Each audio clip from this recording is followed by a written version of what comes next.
The confirmation arrived without warning, but its meaning was unmistakable.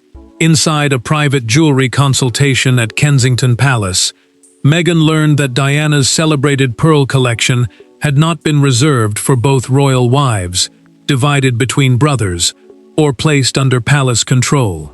The jewelers confirmed that the late princess had left the collection specifically to Catherine. Meghan's face hardened, her chair moved sharply against the floor, and moments later, she stormed out. Before we go deeper into what this really means for the royal family, make sure to subscribe so you don't miss a single update. William stayed frozen as the senior jeweler placed the record beside the unopened case. Kensington Palace, one of the royal family's main London residences, had hosted meetings, but this one carried weight because the pearls were more than ornaments. They had become part of Diana's public memory, tied to her elegance, compassion, and private pain. Whoever received them would inherit a piece of her story. Meghan had entered believing some pearls would pass through Harry. She had imagined preserving a pearl for Lilibet, connecting a granddaughter to the grandmother she never knew. Then the jeweler read the instruction aloud.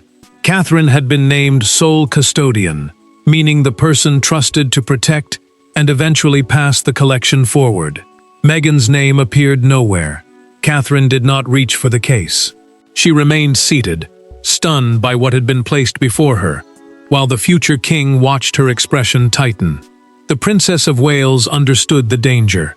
Accepting the collection could honor Diana, yet it could also deepen the division between two brothers carrying years of resentment. Harry watched the jeweler close the velvet-lined box and felt the meaning shift. This was no longer about pearls. It felt like his mother's judgment had entered the room and chosen one household over another. Meghan pushed back her chair and demanded to know why the decision had been hidden. The senior jeweler then revealed, through the preserved written record, that the instruction had been created before Catherine married William. The palace had not invented the arrangement to reward obedience or punish rebellion. Diana's wishes had been protected through a confidential family agreement. Meghan's anger broke through. She accused the room of turning Diana's memory into a hierarchy, with Catherine elevated while everyone else remained beneath her. Harry called after his wife, but she refused to stop. The door closed behind them, while Catherine remained beside the untouched case, unable to feel victorious. But the inheritance could not be understood through anger alone, because behind Meghan's exit stood 4 people carrying very different wounds, and Diana's pearls had just forced every one of them into the open. For Catherine, the pearls felt less like a victory than a burden placed directly into her hands. For Meghan, they became proof that she would never be viewed as equal within the royal family. William saw his mother's final wishes being dragged toward another public conflict, while Harry confronted the possibility that Diana had made a choice he could neither challenge nor explain. In one room, inheritance became rejection, responsibility, grief, and accusation. Catherine remained alone after the meeting, staring at the closed case, without touching the pearls or the written instruction beside it. Her connection to Diana's legacy had always carried unusual pressure. As William's wife and the woman expected to stand beside a future king, every jewel she wore became a public symbol, judged not only for beauty, but for what it suggested about continuity, loyalty, and succession. The ordered transfer of royal responsibility from one generation to the next. Now that responsibility threatened to wound the very family it was supposed to unite. William entered quietly and found her removing the pearl earring she had worn that morning. Catherine placed it on the table with a soft but final movement. She told the prince she would not wear that earring, or anything from the newly confirmed collection, until the family understood the truth.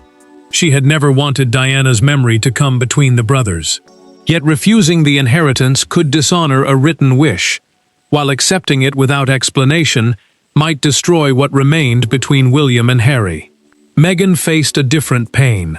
Inside a private sitting room, she demanded to know whether Harry had known about the arrangement before the jewelers spoke. He hesitated for only a moment, But that silence was enough. She saw betrayal in it. The Duchess had long believed her support for humanitarian causes connected her emotionally to Diana, and she had imagined that some part of the late princess's personal legacy would pass through her husband to their daughter. Harry tried to explain that he had not known the full details. Still, he remembered his mother telling him that heirlooms were never simply possessions. They carried duty, history, and obligations that could not be divided according to pain. That memory did not make Meghan's humiliation easier. It only trapped him between defending his wife and respecting the woman whose loss had shaped his entire life. Meghan's anger finally cracked when she admitted she had imagined giving one of Diana's pearls to Lilibet. Her voice softened, and for one brief moment, the argument became grief rather than rivalry. Harry reached for her hand, but she pulled away, still unable to separate the inheritance from rejection. The jeweller's confirmation, however, had not started this crisis. Months earlier, one missing necklace at a royal ceremony had forced palace officials to reopen Diana's sealed jewelry records. The storm had begun inside Kensington Palace, but the spark had been struck months before. During a ceremony where one missing necklace exposed a secret the family had avoided for years. The path to Meghan's dramatic exit began at a memorial ceremony honoring Diana's charitable work. Catherine arrived wearing a single pearl bracelet associated with the late princess, while Meghan noticed that the matching necklace she had once asked to borrow was missing from the royal collection list. Her question sounded simple, yet the instant an aide refused to answer and locked the inventory folder, the atmosphere changed, and the palace understood that Diana's hidden instructions could no longer remain sealed. 6 months before the jewelers gathered at Kensington Palace, St. James's Palace hosted a private anniversary ceremony dedicated to the causes Diana had championed. St. James's Palace is a historic royal residence used for official gatherings and family occasions, and this ceremony mattered because it joined public remembrance with private family pain. Catherine had been permitted to wear the pearl bracelet because palace records had already catalogued it within the future Princess of Wales collection, the group of jewels reserved for the woman expected to stand beside the next king. That distinction gave the bracelet meaning far beyond its value. Meghan noticed the missing necklace before the ceremony began. She approached royal jewelry curator Eleanor Ashcroft in a side room and asked whether Diana's matching pearls might be borrowed for the occasion. Eleanor stiffened, glanced toward the open inventory folder, and answered that the necklace was not available to the Sussex household. The words were calm, but their meaning struck hard. Meghan watched the curator close the file immediately, secure its clasp, and carry it from the room as though the pages contained something more dangerous than a list of jewels. Harry confronted William after the ceremony. The Duke demanded to know why Catherine could wear their mother's bracelet while Meghan was forbidden from even seeing the complete collection.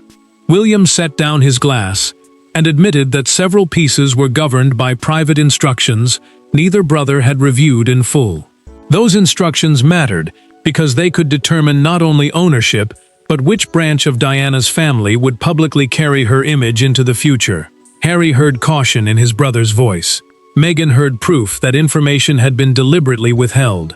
Meghan acted before the palace could contain the question. Through a formal written request delivered to the royal household, she demanded a complete explanation of the necklace's status and the rules controlling Diana's pearls.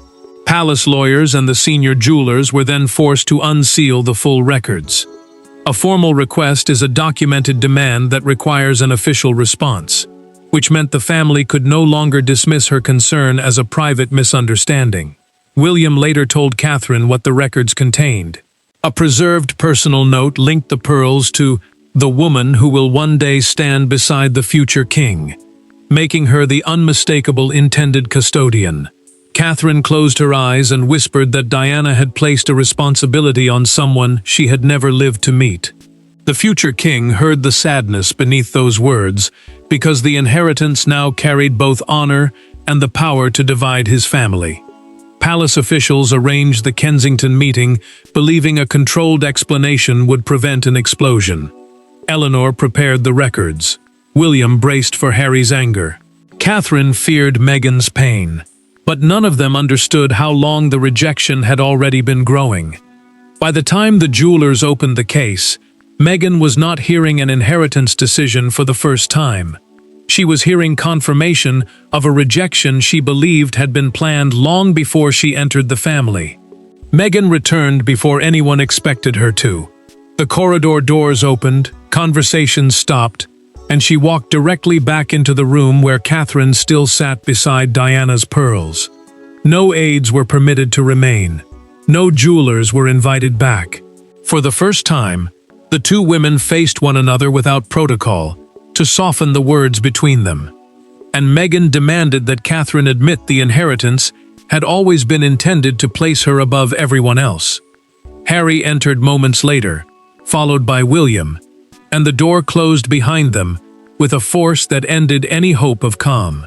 Catherine remained seated while Meghan stood across the table, the unopened jewelry case between them like a verdict. Protocol, the formal rules that control royal behavior and rank, had been stripped away. What remained was rawer: 2 women, 2 marriages, and 1 dead princess, whose memory had become the center of a living conflict. Meghan accused Catherine of benefiting from a system that rewarded silence, obedience, and closeness to the throne. She said Diana's image had been used to elevate the future king's household, while Harry was left with affection but no authority. The Duchess did not speak like someone demanding ornaments. She spoke like someone demanding proof that her place in the family had ever been considered equal. Catherine answered quietly, but her restraint carried its own force. She reminded Meghan that she had not written the instruction, requested the pearls, or known they were assigned to her before the jewelers opened the record. The Princess of Wales admitted the decision frightened her because every piece carried public meaning, and because accepting it could deepen the wound between 2 brothers who had already lost too much. Meghan placed both hands on the table. She leaned forward and asked the question no one else had dared to ask. If the inheritance truly caused such pain, would Catherine refuse it? The room fell silent.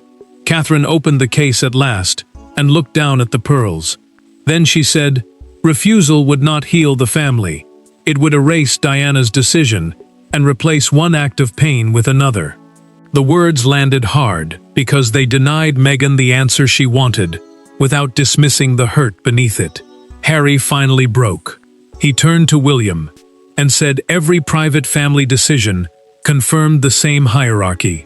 The heir received continuity, while the younger son received memories without power.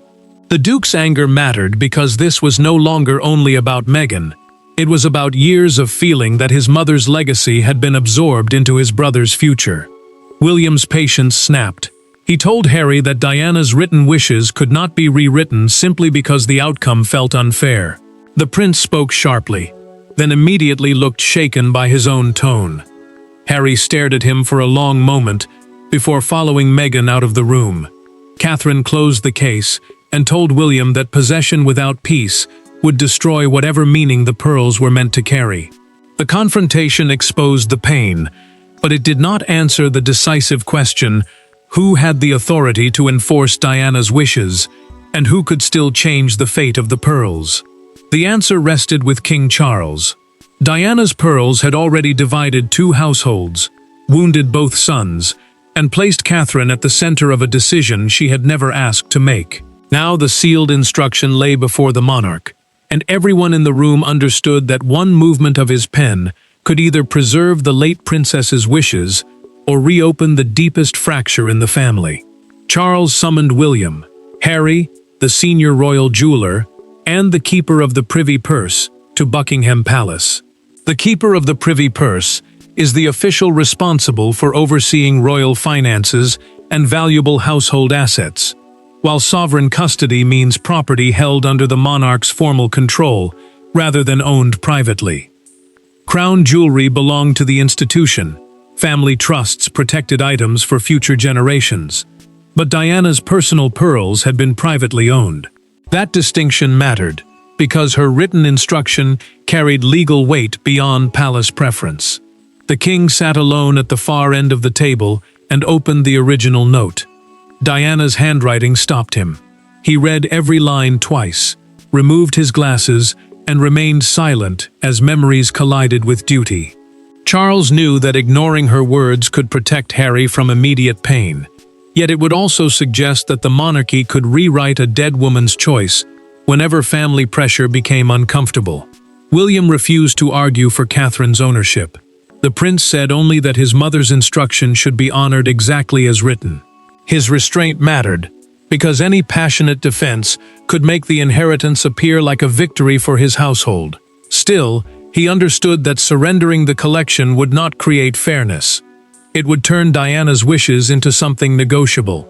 Harry leaned forward and asked whether the pearls could be divided voluntarily. The Duke did not challenge his mother's love for Catherine's future role, but he pleaded for one part of the collection to pass through him to Meghan and Lilibet. His request carried years of hurt. Once again, he felt the heir receiving continuity, while the younger son was expected to accept memory without control. Charles returned to the note. Diana had not described the pearls as a reward. Her documented instruction charged their custodian with preserving them for future generations, tied to the direct line of succession, the branch through which the crown passes from monarch to heir. Catherine had been chosen to carry responsibility, not simply ownership. The king possessed limited power to reorganize access through a private family agreement. A proposed division order had already been placed beside him. Charles lifted his pen, hesitated, then set it down unsigned. "I will not correct Diana after her death," he told Harry. The words ended the argument. Yet the monarch offered one concession. Catherine would prepare a written access plan, allowing selected pieces to be worn at important family occasions, while ownership remained unchanged. William accepted the condition. Harry did not answer. The Duke left Buckingham Palace, knowing the decision was final. When Meghan received his call, she heard the silence before the explanation and understood that no appeal would give her the equality she had demanded. The king's refusal closed the legal door, but outside that room, the emotional consequences were only beginning to move through marriages, households, and loyalties. The first consequence was not a public statement. It was silence. Meghan stopped answering palace calls, Harry cancelled a scheduled meeting with William, and Catherine ordered the pearl case moved into secure storage without wearing a single piece. The collection had been confirmed, protected, and legally settled, yet no one felt victorious. In the days that followed, every unanswered message became another sign that Diana's legacy had divided the family she once fought to protect. Meghan listened as Harry explained that Charles would not alter the inheritance.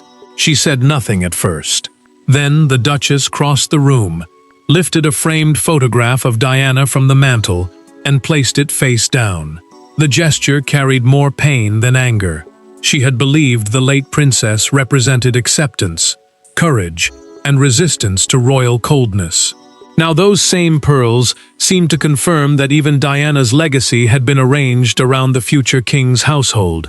Harry felt the old hierarchy closing around him again. William had never demanded the collection, yet the institution still appeared to protect everything connected to his future role. That mattered, because the Duke did not see the decision as one isolated inheritance. He saw a pattern in which the heir received authority, continuity, and public legitimacy, while the younger brother was expected to accept emotional memories without any power over how they were preserved. Catherine refused to celebrate. She instructed the senior jeweler to seal the entire collection inside a secure royal vault, a protected storage space used for valuable family possessions, and said she would not wear a single piece, while Meghan viewed the pearls as symbols of humiliation. The Princess of Wales believed public appearances carried messages, and wearing Diana's necklace too soon could look like triumph over a wounded woman. William grew frustrated with that choice. He told Catherine that hiding the collection allowed anger to define his mother's wishes. The prince understood her compassion, but he feared that silence would make the inheritance appear shameful. She answered that duty without sensitivity could become cruelty, and neither of them spoke for several moments. Meghan began writing her own private account of the Kensington meeting. In dated notes, she recorded the jeweller's exact words, Catherine's silence, William's response, and the moment Harry followed her into the corridor. The documented account was not yet intended for release, but its existence gave her control over a story she believed the palace would otherwise reshape. Harry found her writing late one night.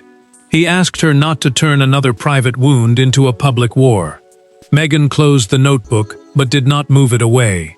She told him silence had always protected the institution, never the person made to feel unwanted.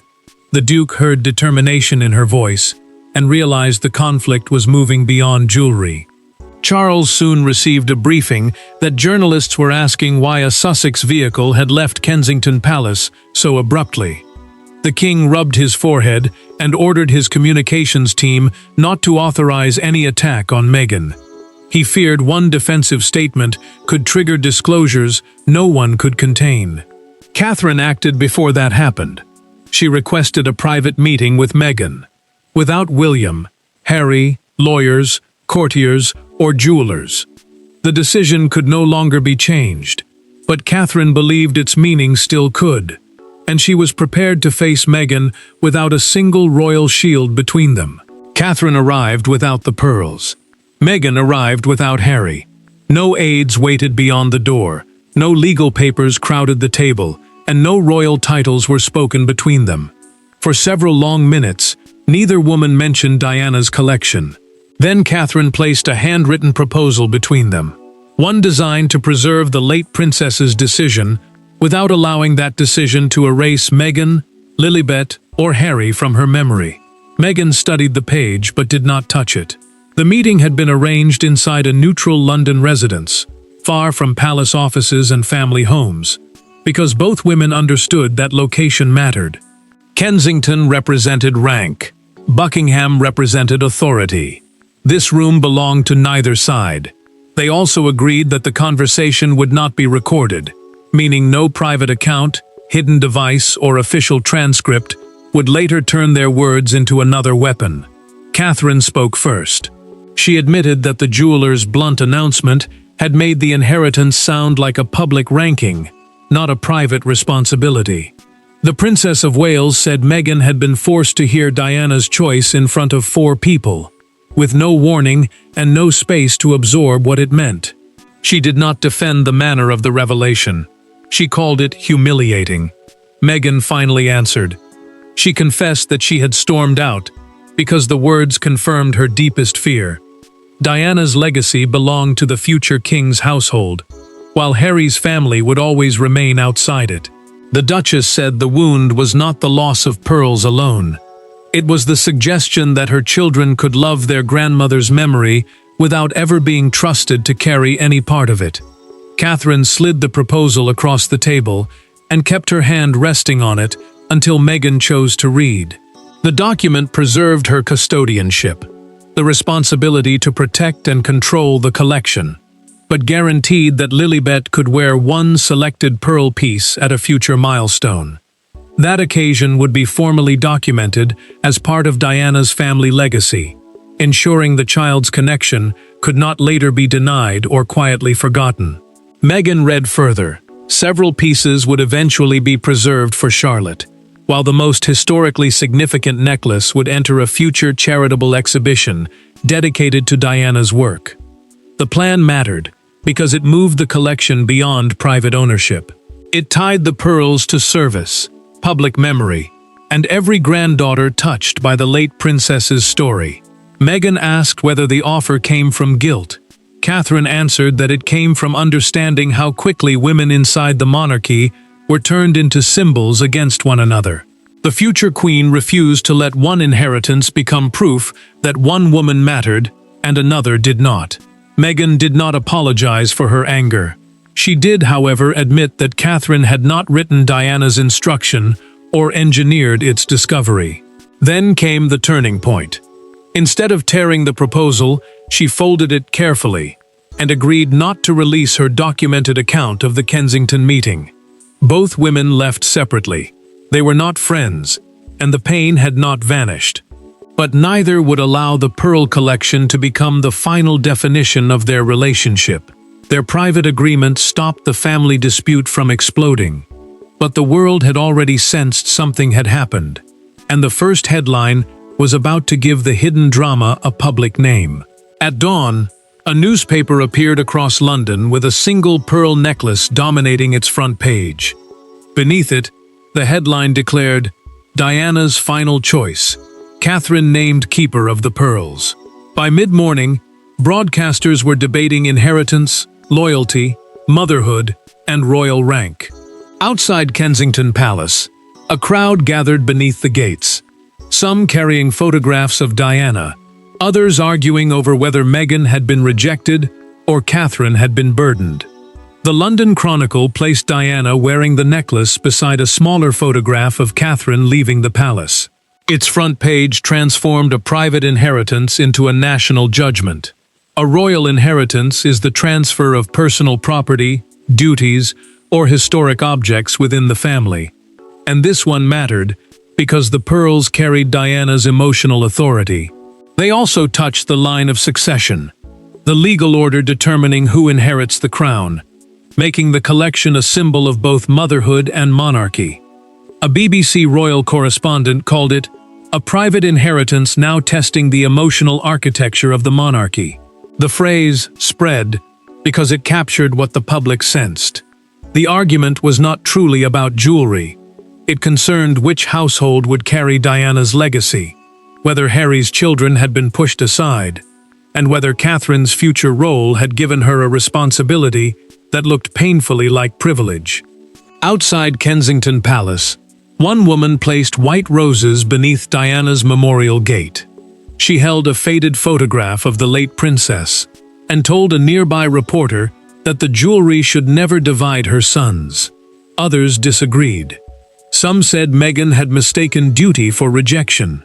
Others argued that no inheritance should leave one branch of Diana's family feeling erased. Meghan watched the coverage without speaking. Commentators repeated that she had left the consultation visibly distressed, turning one private reaction into evidence for every old accusation against her. The Duchess did not release her written account. She had given Catherine her word, but each headline tested that promise. Catherine received the morning briefing and immediately stopped her aides from preparing a defensive response. The Princess of Wales insisted that no statement described Meghan as jealous, unstable, or disrespectful. She understood that victory built through another woman's humiliation would poison Diana's pearls forever. The palace released a carefully worded confirmation through its official communications office. Diana's private wishes had been respected, and arrangements had been created to preserve the collection for future generations. Harry read the statement twice. The Duke noticed what it did not contain: no attack on Meghan, no denial of her pain, and no attempt to punish her publicly. Catherine had kept her promise. Charles watched footage of the crowd beside William. The king quietly observed that Diana's possessions still carried more emotional force than many royal decrees, formal decisions issued under sovereign authority. The prince understood why. Laws commanded obedience, but his mother's memory commanded feeling. Public opinion slowly changed. The question was no longer simply who had won. The pearls began to represent responsibility, succession, and grief that had never fully healed. Catherine then made her final decision. The collection would be seen, but not at a banquet celebrating rank. She would wear it at an event dedicated to Diana's charitable legacy. The world had judged the conflict through headlines, but Catherine's final decision would determine whether the pearls remained symbols of exclusion or became proof that inheritance could carry duty instead of victory. Months later, Catherine wore Diana's pearl necklace for the first time at a foundation event supporting causes once championed by the late princess. She did not present it as a trophy, and the palace did not describe it as a reward. Before entering the reception, Catherine paused beside William, touched the necklace once, and said the words that finally settled the story. These were never meant to choose between us. They were meant to remind us what must continue. William looked at the pearls and, for one painful moment, remembered his mother wearing them. The memory stripped away rank, protocol, and public expectation. He was no longer the future king standing beside the Princess of Wales. He was a son confronting the weight of loss.